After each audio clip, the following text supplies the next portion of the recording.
آپ یقین کریں کہ پاکستان میں جو اپنے میرے دوست تھے لاہور سے، وہ آنا ہی نہیں چاہتے تھے. ان کو خوف تھا کہ پتہ نہیں وہاں جائیں گے، وہ عجیب سا، کسی نے کوئی اس علاقے میں آیا ہی نہیں تھا. تو میں اپنے باہر سے جو میرے دوست تھے، وہ میرے دوست آیا کرتے تھے یہاں میرے ساتھ. اپنے میرے جو لاہور میں بڑی مشکلوں سے کسی ایک آدھ کو کھینچ کے لاتا تھا، باقی یہاں سے آتے ہی نہیں تھے. تو باہر سے جب لوگ آئے، میں آپ کو یقین دلاتا ہوں کہ ایک ایک میرا جو بھی باہر سے میرے دوست یہاں جب آئے، سب نے ایک ہی چیز کہی کہ اس سے خوبصورت دنیا میں کوئی علاقہ نہیں ہے. تو تب سے میں نے یہ سوچا کہ اللہ نے کبھی مجھے موقع دیا تو جب میں اس علاقے کے لیے کچھ کروں گا، میں صرف اس علاقے کی مدد نہیں کروں گا، میں اپنے ملک کی مدد کروں گا. اور میں نے آج سے 30 سال پہلے ایک کتاب، ایک یعنی کافی ٹیبل بک جس کی تصویروں والی کتاب لکھی، انڈس جرنی اس کا میں نے نام رکھا. اور وہ جب میں نے یہ سارا علاقہ دوسائے، اوپر سکردو، سارے علاقے میں ساتھ فوٹوگرافر کو لے کے گیا تصویریں لیتے ہوئے، تو جب وہ کتاب باہر میں نے جب پبلش ہوئی انگلینڈ میں، تو سارے لوگ دنگ ہو گئے کہ یہ بھی ہے پاکستان. یعنی شہروں کا تو پتہ تھا ان کو، لیکن پاکستان کے باقی علاقوں کو کسی کو باہر نہیں پتہ تھا. اور کتاب میں نے لکھی اس لیے کہ باہر کے لوگوں کو پتہ چلے کہ ہمارے ملک میں کتنی خوبصورت ہے. اور میں یہ بھی آپ کو بتا دوں کہ باہر کے لوگوں کی تو دور کی بات ہے، پاکستان کے لوگوں کو نہیں پتا کہ یہ ملک کتنا خوبصورت ہے. ہمارے اپنے لوگوں کو نہیں پتا. ہمارے حکمران ساری چھٹیوں کے اندر لندن جاتے ہیں، بچے ان کے لندن رہتے ہیں، ان کو کیا پتا پاکستان کا. ساری پراپرٹیز ان کی باہر ہیں، یہ تو پھر ہی نہیں ہوئے پاکستان میں. اس لیے انہوں نے کبھی اس ایریا کا سوچا ہی نہیں. سوچا اس لیے نہیں کہ دیکھا ہی نہیں انہوں نے. زیادہ سے زیادہ ایک جہاز میں آ کے یہاں گلگت یا ادھر سے چلے گئے واپس. یہ جو باقی سارا علاقہ ہے کسی کو تو پتہ ہی نہیں اس کا. تو جب ہماری حکومت آئی، تب سے ہمارا فیصلہ یہ تھا کہ ہم اس خطے کا جو پوٹینشل ہے اس کو اوپر لے کے آئیں. باقی ساری چیزیں ایک طرف، ہاں انڈسٹریل زون بھی ہونی چاہیے، لیکن انڈسٹریل زون بھی صرف ایک ایسی فوڈ پروسیسنگ انڈسٹری کی ہونی چاہیے. کیونکہ آپ کی جو قربانی ہے یہاں، یہ بھی میں آپ کو بتا دوں، دنیا میں نے کبھی اس طرح کی قربانی ٹیسٹ نہیں کی جو یہ اس علاقے میں ہے. سارے نگر ہنزا ایسی کتنی کہیں دنیا میں نہیں ایسی، لیکن وہ لاسٹ نہیں کرتی. آپ اس کو لے جا نہیں سکتے باہر، وہ بڑی جلدی خراب ہو جاتی ہے. تو جو فوڈ پروسیسنگ ہے اس کی بہت بڑی گنجائش ہے، تو اس طرح کی انڈسٹری تو لگ سکتی ہے. لیکن اصل آپ کا پوٹینشل ٹورزم کا ہے. اور ابھی چیف منسٹر صاحب نے مجھے پریزنٹیشن دی سوئٹزرلینڈ کا اور گلگت بلتستان کا موازنہ کیا ہوا ہے. یہ دگنا علاقہ ہے سوئٹزرلینڈ سے، زمین میں یہ دگنا علاقہ ہے، یہ صرف جو گلگت بلتستان ہے. اس کے علاوہ اس علاقے میں جو پہاڑ ہیں، جو خوبصورتی ہے، وہ سوئٹزرلینڈ سے بہت زیادہ ہے. آدھے تو دنیا کے جو بڑے اونچے ترین پہاڑ ہیں، 12 یہ جو سب سے بڑی پیکس ہے، تقریباً آدھی تو اس علاقے میں، گلگت بلتستان اور یہاں. تو یہاں جو پوٹینشل ہے ٹورزم کا، کسی کو اس ملک میں اندازہ نہیں ہے. میں صرف آپ کو فگر دیتا ہوں، میں نے 2 فگرز دیکھی ہیں کہ سوئٹزرلینڈ ٹورزم سے کتنا پیسہ کماتا ہے. تو پہلے آپ یہ دیکھ لیں کہ پاکستان کا جو ساری ہم ایکسپورٹ کرتے ہیں، ساری پاکستان کی ایکسپورٹس مشکل سے $25 ارب، اور ماشاءاللہ ہمارے دور میں اب یہ بڑھ رہی ہیں ایکسپورٹس. سوئٹزرلینڈ صرف ٹورزم سے 60 سے 80 ارب ڈالر کماتا ہے. تو آپ یہ سوچیں کہ اگر وہ آدھا ہے ہمارا گلگت بلتستان سے، اگر ہم اس کو ڈیولپ کر لیں تو آپ سوچیں کہ میں کہتا ہوں کہ آپ کو تو فائدہ ہوگا یہاں، لیکن ہمارے ملک کا کتنا فائدہ ہوگا، سارے پاکستان کا کتنا فائدہ ہوگا. ہمیں فورن ایکسچینج ملے گا، آپ کو روزگار ملے گا، خوشحالی آئے گی. تو دونوں کے لیے تو یہ جو ہم پیکج لے کے آئے ہیں، یہ صرف آپ کی بھلا کے لیے، آپ کے لیے بہتری کے لیے نہیں لے کے آئے، یہ سارے پاکستان کے لیے لے کے آئے ہیں، کیونکہ اس کا فائدہ سارے ملک کو ہوگا۔ جب گلگت بلتستان اپنی آپ کو ٹورزم کے لیے تیار کرے گا، صحیح معنی میں ڈیولپمنٹ ہوگی، سارا فائدہ سارے ہمارے ملک کو ہوگا۔ اور میں آج ایک داد دینا چاہتا ہوں، میرے سے بڑے بڑے غلط فیصلے بھی ہو جاتے ہیں، میں ٹکٹس دینے میں بھی، میں جب دیکھتا ہوں ماضی میں تو میں سمجھتا ہوں میں نے بڑی بڑی غلطیاں کی پارٹی کے ٹکٹس دیتے ہوئے۔ کئی جگہ میں اب سوچتا ہوں کہ اگر مجھے پہلے موقع ہوتا تو میں اس طرح نہیں، اس کو وزیر بنا دیتا، اس کو نہ کرتا، یہ میں سوچتا رہتا ہوں سارا وقت۔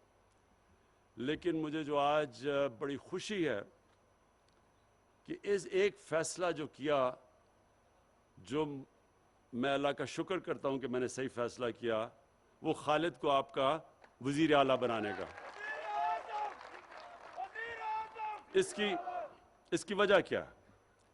دیکھیں، ایک انسان، ہمارے بدقسمتی سے ہمارے جو لوگ، جو انسان ہمارے پولیٹکس میں آتے ہیں، وہ تین طرح کے لوگ ہوتے ہیں۔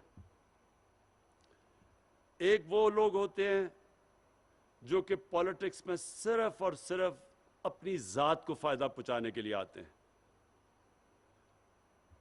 اور ان کے اندر بھی دو کیٹیگریز ہوتی ہیں۔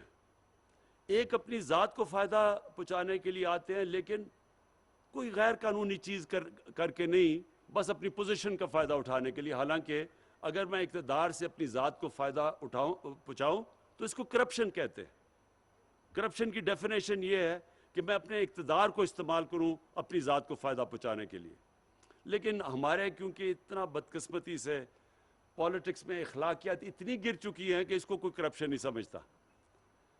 اور اس کے دوسری جو لوگ ہیں وہ ہیں جو یہاں سے پیسہ چوری کر کر کے ملک سے باہر لے کے جاتے ہیں۔ یہ اس ملک کے سب سے بڑے غدار اور سب سے بڑے مجرم ہیں۔ دو طرح نقصان پہنچاتے ہیں۔ ایک، وہ پیسہ چوری کر لیتے ہیں جو ہمارے ملک میں خرچ ہونا چاہیے۔ دوسرا، جب وہ ملک سے باہر لے کے جاتے ہیں تو ہمیں دوسرا نقصان پہنچاتے ہیں، کیونکہ ڈالر لے کے باہر پہنچاتے ہیں۔ تو جب ڈالر ملک سے باہر جاتا ہے، ہمارے روپے پہ پریشر پڑتا ہے، روپیہ کمزور ہو جاتا ہے، روپیہ گرنا شروع ہو جاتا ہے۔ اور جب روپیہ گرتا ہے تو ساری چیزیں مہنگی ہو جاتی ہیں، ملک میں غربت آ جاتی ہے۔ تو ایک تو یہ ہے کہ اور ساری دنیا میں اس طرح کے جو پولیٹکس میں آتے ہیں نا، اور نام لیتے ہیں عوام کا اور اقتدار میں آ کے اپنا پیٹ پالنا شروع کر دیتے ہیں، ان کو ساری دنیا میں برا بھلا سمجھا جاتا ہے، ایسے پولیٹیشنز کو۔ دوسری کیٹیگری، اور اس میں کافی لوگ فٹ ان ہو جاتے ہیں، اور وہ ایسے ہوتے ہیں کہ وہ اقتدار سے فائدہ بھی اٹھاتے ہیں، لیکن وہ کچھ لوگوں کے لیے بھی کام کر دیتے ہیں، لیکن کام وہ کرتے ہیں جس سے ووٹس مل جائیں، لیکن زیادہ تر اس کیٹیگری میں لوگ آ جاتے ہیں۔ اور پھر ایک خاص کیٹیگری ہے، جب اس کیٹیگری میں زیادہ لوگ آ جائیں وہ ملک اوپر آ جاتا ہے۔ وہ ہے جدھر سیاست ایک عبادت بن جاتی ہے۔ وہ سب سے بڑے دنیا کے لیڈر ہمارے نبی صلی اللہ علیہ وسلم نے، انہوں نے ہمیں ایک راستہ دکھایا کہ انہوں نے ان کی جو ریاست تھی، جو ان کا اقتدار تھا، وہ صرف اور صرف عوام کی بہتری کے لیے تھا۔ اپنی ذات انہوں نے بالکل بیچ میں سے نکال دی۔ تو جو بھی جیسے پہلے تو بہت ہی غریب تھے، امہ مدینہ کی ریاست میں بڑا برا حال تھا، لیکن جیسے جیسے پیسہ آیا وہ سارا پیسہ انہوں نے لوگوں کے اوپر خرچ کیا، نچلے طبقے کو اوپر اٹھانے کے لیے خرچ کیا، کمزوروں کے لیے، معذوروں کے لیے، بیواؤں کے لیے، یتیموں کے لیے۔ دنیا کی تاریخ کی پہلی فلاحی ریاست بنا دی، اور اپنے لیے کوئی محل نہیں بنائے، اسی مسجد نبوی میں جس دن پہلے دن مدینہ آئے تھے اسی میں رہے، سادگی میں زندگی گزاری۔ آج تک ہم ان کے لیے جان دینے کے لیے تیار ہیں، آج تک ہم ان سے اتنی عشق کرتے ہیں، ہمارے دلوں میں وہ بستے ہیں۔ ساری زندگی آنے والی دنیا کے لیے انہوں نے بتا دیا کہ اصل میں اقتدار جب آپ کو ملتا ہے تو کتنی بڑی ذمہ داری ہے آپ کی. اور ہر آدمی, جس طرح جب حضرت عمر خلیفہ بنے تو انہوں نے کہا کہ اگر ایک کتا بھی میری ریاست میں بھوکا مرتا ہے تو میں ذمہ دار ہوں. مطلب یہ کہ جو غربت ہے, جو لوگ تکلیف میں ہیں, یہ بہت بڑی ذمہ داری ہوتی ہے اقتدار میں آنے والے لیڈر کے لیے. تو مجھے جو چیز پسند آئی خالد کے اندر, میں نے اس کے اندر جنون دیکھا ہے کہ یہ سارا وقت سوچ رہا ہوتا ہے کہ کیسے اپنے علاقے کے لوگوں کی یہ مدد کرے, کیسے اپنے علاقے کو بہتر کرے. اس لیے ہم جب ہمارے پاس یہ پروپوزل لے کے آتا ہے تو ہم پھر پوری اس کی مدد کرتے ہیں, کیونکہ ہمیں پتہ ہے یہ اپنے ان لوگوں کا سوچ رہا ہے. ہم اس کو کیسے پیسہ دیں جو ہمیں پتہ ہے کہ اس نے آدھے کمیشنز کھا لینی ہے یا باہر پیسہ بھیج دینا ہے. تو جب ہمیں یہ پتہ چلے کہ ایک ایسا لیڈر ہے اور اس کی کابینہ ایسی ہے جو اپنے لوگوں کا سوچ رہی ہے, تو یقین کریں کہ یہ تو ہم نے شروعات ہی کی ہے نا 370 ارب کی. 5 سالوں میں جو 370 ارب اس علاقے میں کبھی اتنا پیسہ نہیں خرچ ہوا پہلے. لیکن یہ ہم آپ کے لیے آپ کی مزید اور مدد کرتے رہیں گے. جیسے جیسے آپ چاہیں گے ہم آپ کی اور مدد کریں گے. میں آج آپ کے سامنے پیشن گوئی کرتا ہوں. خالد, آپ صحیح طرح ٹورزم کو سنبھال لیں. اگر آپ نے یہ ٹورزم کو صحیح طرح سنبھال لیا, آپ یقین کریں کہ آپ سینٹر سے پیسہ نہیں لیں گے, ہم آپ سے پیسہ مانگا کریں گے کہ جی ہمیں بھی پیسہ دو تھوڑا سا. یہ آپ ادھر بیٹھے ہوئے ہیں, آپ کو پتہ ہی نہیں ہے کہ آپ اللہ نے آپ کو کس نعمت سے نوازا ہوا ہے, ہمیں بھی, پاکستانیوں کو بھی. لیکن آپ جس خطے میں بیٹھے ہوئے ہیں, دیکھیں یہ وہ علاقہ ہے جدھر سردیوں اور گرمیوں میں دونوں ٹورزم ہوگی. آہستہ آہستہ لوگوں کو سمجھ آ رہی ہے اسکیئنگ. ٹورزم میں جو سوئٹزرلینڈ پیسہ بناتا ہے وہ زیادہ پیسہ اسکیئنگ سے بنواتا ہے. ان کا پیسہ گرمیوں میں, جس طرح ہمارے لوگ تو گرمی سے بچنے کے لیے آتے ہیں, وہ اس کا کم پیسہ ادھر سے بنتا ہے. زیادہ پیسہ بنتا ہے جب وہ اسکیئنگ کے لیے جب لوگ آتے ہیں تو ان کے لیے جو وہ سروسز پرووائڈ کرتے ہیں, جو ہوٹلز بناتے ہیں, ادھر لوگ پیسہ خرچ کرتے ہیں. اس سے سب سے زیادہ فائدہ سوئٹزرلینڈ کو ہوتا ہے. تو آپ تو گلگت بلتستان میں ادھر بیٹھے ہوئے ہیں جدھر گرمیوں میں تو ویسے ہی سارے پاکستان نے یہاں پہنچ جانا ہے. وہ گرمی میں نیچے لوگ تو یعنی دعا کر رہے ہوتے ہیں کسی طرح یہ ٹھنڈے علاقوں میں آئے. تو پہلے تو آپ کو وہی فائدہ ہے, باہر سے ٹورزم آئے یا نہ آئے, پاکستان نے تو پہنچ ہی جانا ہے یہاں جیسے جیسے آپ کی کنیکٹیوٹی بڑھتی رہے گی. اور یہ آپ نے بڑی اچھی بات کی کہ جب لاہور سے فلائٹ آئی اسکردو تو ہوٹلز میں جگہ ہی نہیں تھی. ویسے بھی اگر وہ نہ بھی لاہور سے فلائٹ ہے, ویسے ہی آپ کے ہوٹلز میں جگہ نہیں تھی. جب میں 3-4 سال پہلے اپنے بیٹوں کو لے کے آیا تھا یہاں, تو تب بھی آپ کے سارے ہوٹل بھرے ہوئے تھے. سب سے بڑا پوٹینشیل یہ ہے جو ہم مدد آپ کی کریں گے, انشاءاللہ آپ کو جو قرضے دلوائیں گے, آپ نے اپنی یہ جو ٹورزم انڈسٹری کے لیے بڑی پلان طریقے سے کام کرنا ہے. بیکاز یہ بھی بات سن لیں کہ اگر آپ نے یہ صحیح طرح نہ کیا تو ٹورزم نہیں آئے گی. یعنی اگر آپ نے اپنے علاقے خراب کر دیے, صحیح آپ نے ٹاؤن پلاننگ نہ کی, گندگی پڑی ہوئی, آپ نے اگر اپنے یہ پہاڑ, اپنے جو درخت, جو جنگلات, ان کو نہ آپ نے ان کی دیکھ بھال نہ کی, اگر آپ نے جس کو ایکو ٹورزم کہتے ہیں کہ جو ٹورزم جو انوائرمنٹ کے ساتھ چلتی ہے, جس طرح اب سوئٹزرلینڈ کے اندر فرق کیا ہے, سارے ہی سوئٹزرلینڈ کے اندر قانون ایسے بنے ہوئے ہیں کہ ادھر یہ ہیں اسکیئنگ سلوپس, صرف اسکیئنگ ہو سکتی ہے یہاں. یہ ہے جدھر صرف ان کی گائے چر سکتی ہے, اس کے باہر نہیں وہ جا سکتی. یہ ہے جو جنگل جن کو کوئی ہاتھ نہیں لگا سکتا. اس علاقے میں آپ کے گھر بنیں گے اور گھر بھی اس طرح کے بنیں گے. اور پھر سارا جو ان کی جو میونسپل لوکیلٹیز ہیں وہ پھر ایک ایک چیز دیکھتی ہے کہ کوئی گندگی تو نہیں ڈال رہا کوئی, کیونکہ وہ پھر مشترکہ سب کا فائدہ ہو جاتا ہے کہ اگر وہ ٹورزم کے لیے جگہ اچھی ہو تو ساروں کو فائدہ ہے. تو اس لیے پھر ساری کمیونٹی مل کے وہ جگہوں کو صاف رکھتی ہے. اور آپ کی خوش قسمتی یہ دوسری یہ ہے کہ یہاں کیونکہ یہ علاقے کٹ آف تھے، جو میں آپ کو بتا رہا ہوں کہ جب میں یہاں آیا تھا تو یہاں سے گلگت جانا اس طرح لگتا تھا کسی دوسرے ملک میں جانا. اسکردو تو بھول ہی جاؤ نا، گلگت سے اسکردو جانا وہ تو دنوں پہ پہنچ. تو یہ کٹ آف تھا سارا. اس کی وجہ سے جو یہاں کی آپ کی کمیونٹی سسٹم ہے، جس طرح لوگ آپس میں رہتے ہیں، یہ کہیں اور پاکستان میں اس طرح نہیں رہتے جس طرح یہاں علاقوں کے اندر آپس میں ایک دوسرے کی مدد کرتے ہیں. یہاں یا میں اسکردو کے اندر تھا تو میں وہ گاؤں میں پھر رہا تھا، میں ان کے تھانے میں گیا، میں نے کہا مجھے بتاؤ یہ قتل کتنے ہوئے ہیں ابھی تک؟ انہوں نے کہا ساری تاریخ میں نہیں قتل ہوا اس تھانے میں. آپ سوچیں کہ اگر ہم پختونخوا جا کے کسی تھانے میں دیکھیں تو وہاں کیا فرق نظر آئے گا. انہوں نے کہا ساری تاریخ کے اندر اس تھانے میں قتل ہی نہیں ہوا کبھی. اور پھر کوئی سیکٹیرین وہ انہوں نے اس کے علاوہ کوئی وہ مسائل ہی نہیں. تو کمیونٹی مل کے اپنے مسئلے حل کرتی ہے. اس لیے آپ کے لیے بڑا آسان ہوگا بائی لاز کے اوپر عمل کروانا، صفائی رکھنا.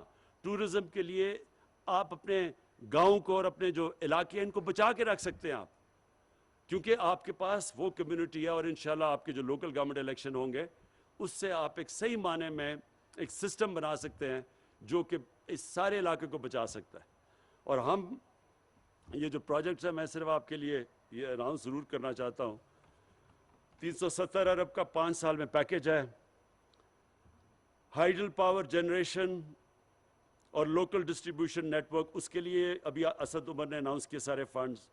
ٹورزم کے ساتھ کنیکٹیوٹی، جو کنیکٹیوٹی ہے وہ بڑا امپورٹنٹ ہے. اس میں جو ہم کوشش کر رہے ہیں اب آپ کے لیے آسان کرنے کے لیے، وہ جو بابو سر کی وہ جو ٹنل ہے جس سے سارا ایک اور مل جائے گا، یعنی اگر لینڈ سلائڈ بھی آتی ہے تو آپ کے پاس آلٹرنیٹیو روٹ ہوگی. پھر یوتھ سکلز اور اسکالرشپس، یہ بڑا ضروری ہے اپنے نوجوانوں کے اوپر انویسٹ کرنا، ویلیو ایڈ کرنا. اور ہیلتھ، سارا جو آپ کا ہیلتھ سسٹم ہے اس کی سب سے زیادہ ضرورت ہے کہ اس کی اپ گریڈیشن کرنی. اور یہ جو ہیلتھ کارڈ انشاءاللہ آپ کے سارے شہریوں کے پاس جب آ جائے گا، یہ یاد رکھیں یہ ہیلتھ کارڈ ہیلتھ انشورنس نہیں ہے، یہ ایک ہیلتھ سسٹم ہے. اس کی وجہ سے پرائیویٹ سیکٹر کے لوگ آپ کے علاقے میں آ کے ہاسپٹلز بنائیں گے اب، کیونکہ ان کو پتا ہوگا کہ لوگوں کے پاس ہیلتھ انشورنس ہے اور اس کے ذریعے وہ اپنا علاج کروا سکتے ہیں.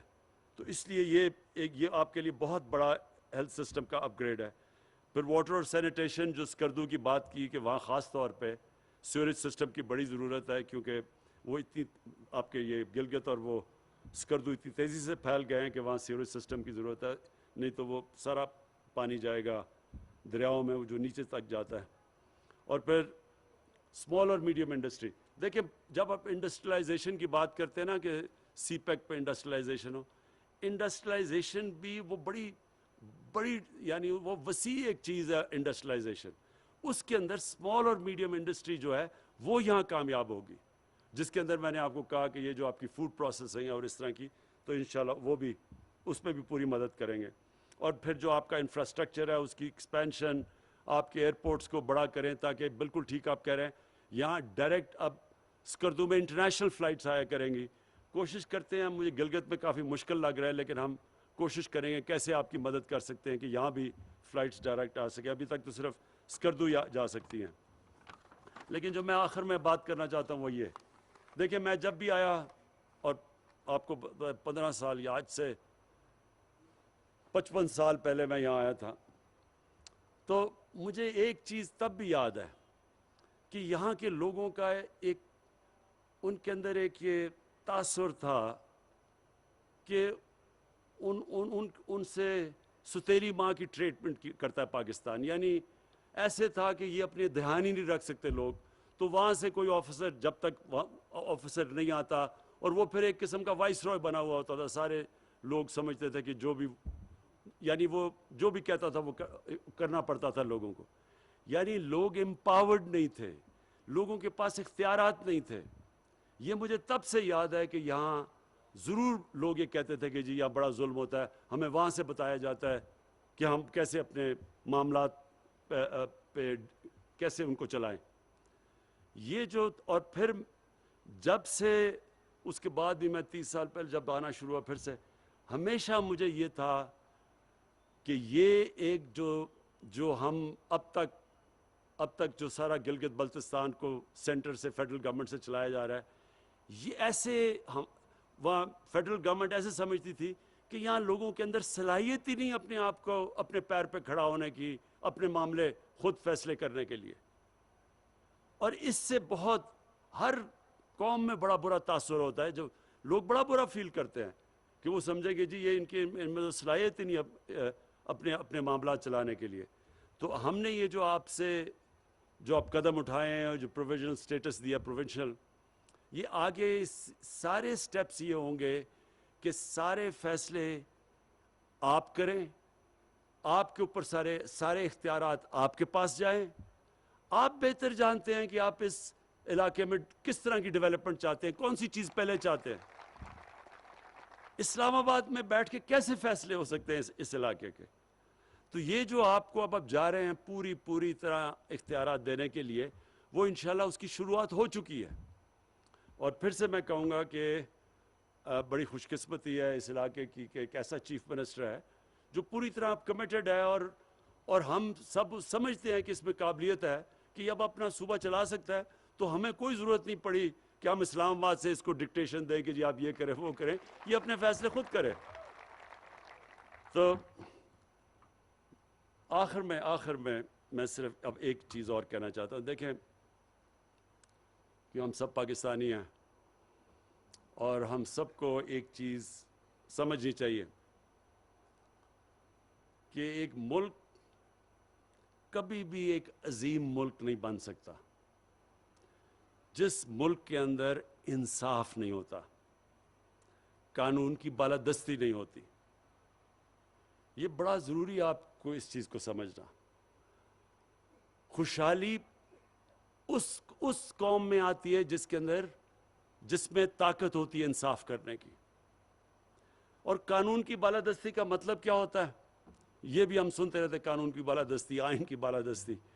قانون کی بالادستی کا صرف ایک مطلب ہوتا ہے کہ طاقتور کو قانون کے نیچے لے کے آنا، کمزور اور طاقتور قانون کے سامنے ایک برابر ہونا. جب ہماری نبی صلی اللہ علیہ وسلم نے کہا تھا کہ اگر میری بیٹی بھی جرم کرے گی تو اس کو سزا دی جائے گی، وہ بھی قانون کے اوپر نہیں ہے. اور پھر کہا کہ تمہارے سے پہلے بڑی قومیں تباہ ہوئیں، جس طاقتور کے لیے ایک قانون اور کمزور کے لیے دوسرا.